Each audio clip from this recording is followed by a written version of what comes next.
My name is Ricardo Vargas. I'm a franchisee owner at Augusta Lawn Care, and here's my story. In 2023, we finished the year off at $150,000 in annual revenue.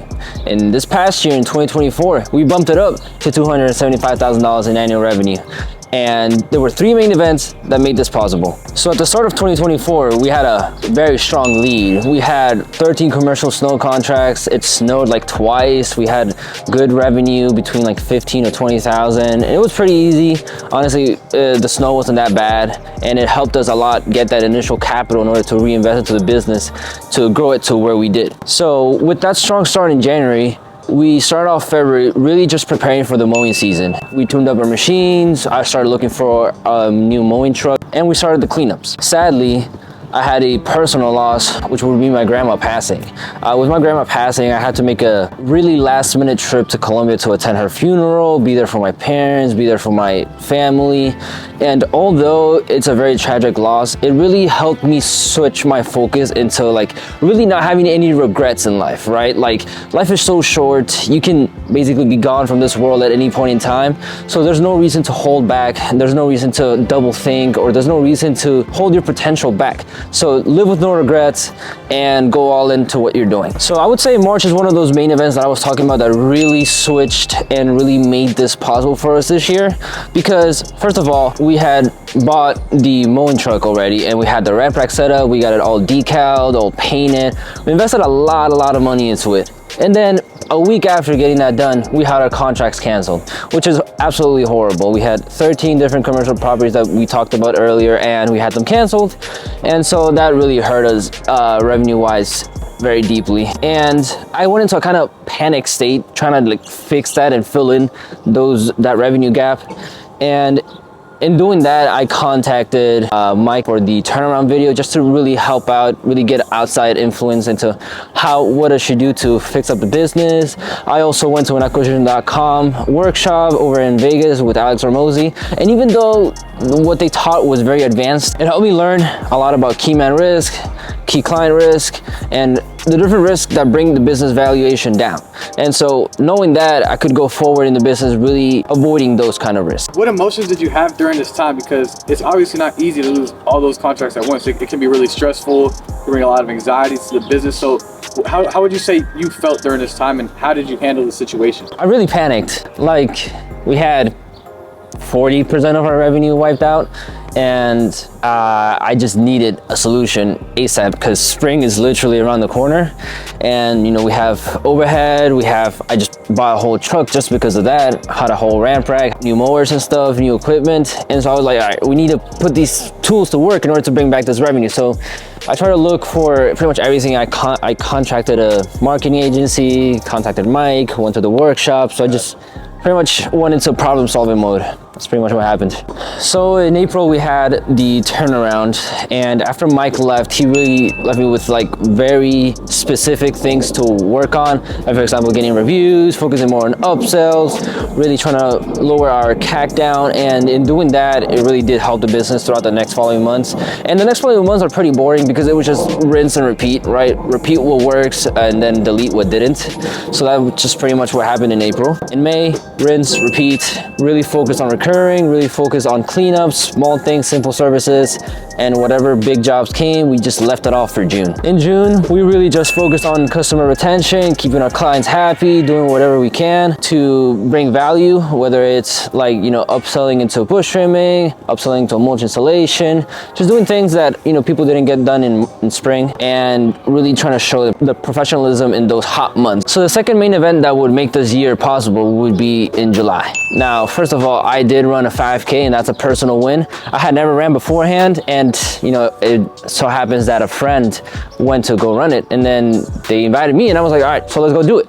And then I did it. I ended up pretty much almost dying afterwards, but it worked, and it really showed me that whatever you put your mind to, you can get it done as long as you put in the work necessary to do it. And so after the race, and after getting all this work done in July, I made the single biggest life decision I have ever made up to this point, and that would be, I joined Augusta. And so with joining Augusta, I learned very much everything that I need to know about Copilot, right? I basically went through all of Copilot University, relearned it, started using some features that I didn't know were there, and that would come in handy. What personal reasons did you have, and like what also business reasons did you have? Because obviously you don't like leave your company and join a huge franchise out of the blue, right? You have to have reasons and maybe a purpose. So, so what was that purpose or reason for you? Business wise, the numbers just made sense, right? What I wanted to do long term is have multiple locations, not only just to diversify a portfolio, but really to be able to give more back to the community and back to the employees internally. Really just have a career path that is worth chasing, and that possibility of an employee being an owner at some point. I feel like that's what I would want as an employee, and the fact that I have a chance to offer that to other people, I think is a blessing that I could not just pass on. And on the personal side, being a business owner is not easy, and it just comes with a lot of hats, right? You gotta be an accountant, you gotta be an operations manager, you gotta be a salesman, you gotta be this and that. And as you scale up, it just gets harder and harder because it's just a lot more. And my goals require me to get everything done within a time frame. And I was not gonna fit that time frame in just by myself. And Augusta is essentially like a head start into it. It'll cut maybe a year or 2 years off of my trajectory. And honestly, that's worth every single penny. I decided to join for that. And then in August, that's all I really focused on, really just making that brand transition, getting the customers warmed up to the brand, really have them understand what we're about, all the professionalism that we're about, and revamping the internal systems and standardizing them. That was pretty much all of my focus in August. Plus it was a very hot month, so we didn't really have much work apart from the already recurring work that we had. And then, we go to September. Oh my God, we go to September. And so September comes around, and just when you thought everything was going great, and just when you thought it was all sunshine and rainbows, the storm comes. And me and my wife decided to separate and file for divorce. That was probably one of the most devastating things, and the third thing that really made an impact this year, business-wise and personnel-wise, because basically all of September was just trying to recover from that. And while I did miss out on some, business opportunity, whether it was jobs or anything else, like I was just really focused on solving this and really getting through this hump in my life that I was not expecting. How did you manage to get through that? How did you push through that difficult time? And how did you manage your business during that time? Because you're going through this and then you have a whole business to run. So this is another reason why I joined Augusta, the community itself, right? The community of owners, and how, so many different people all in one place with one single focus, right? And that's just growing as a person and growing as a business owner. And, when in the midst of that was happening, I was not alone, right? I had, either coaches, or I had different owners that really reached out and noticed that something was wrong, or I would just tell them, and they were there for me when I needed them. And the fact that I'm young and then they're older, they have more experience, they have more ways of dealing with stuff like this, it can really guide me in the best way possible, understanding that business is business. Like, whether you like it or not, whether you're in the hospital or not, whether you're happy, sad, like motivated or not motivated, it goes on, it continues. And business does not care about your feelings. And so it really put me in the mindset of hey, I'm hurt, I'm going through this, great, but I need to get on with this, because there's people that depend on me and there's customers that depend on us, and so we have to get this done, we have to get it going. So it was just a really kind of put the feelings on the back burner for a bit until I had time to really go back and deal with it and heal, whatever, because it's the fall, so it's about to get really busy. So that's just really just kind of put a band-aid over it for now and keep going. Would you say you kind of you cut off all emotion, kept going business-wise, and then you try to deal with it later, or how would you describe that? I would so we're actually gonna get into it, because the following months all I really focused on was either just the business, going to the gym, focusing on my diet, taking care of myself, and all of that busy work just filled my mind, and I could not think of anything else. So it was more of a healthy distraction, I would say, rather than just crashing out. And then in October, another personal win would be that I ran a marathon, and I ran it with another owner, Thomas.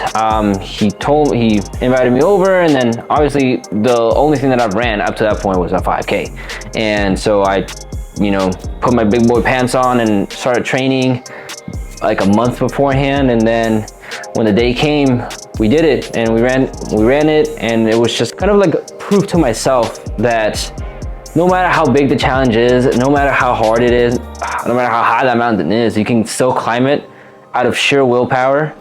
And if you really want it, you will get it done. And so with that being said, October was really just getting back into the things of work, right? Going back into offering, you know, whether it's core aeration, overseeding, offering fall cleanups, starting to do that, and just getting ready for a service that we're about to start offering in November. Now, November was probably our busiest month, ironically, because it's usually when the winter starts, so it starts slowing down, but it was one of our busiest months and one of our best revenue producing months. And that's because of Christmas lights. So Christmas light season came around and we were pretty much booked, right? At the beginning, I didn't really know how to do any operations, any sales, or anything else, but you know, with training and with the help of the community of owners in Augusta Nation, everybody helped each other out. And you know, when someone had a question, we kind of asked around, and eventually a solution would come. And so November was just full on Christmas lights. There was nothing else we were really focused on, just Christmas lights. We had a revenue goal of 30K, which we did hit.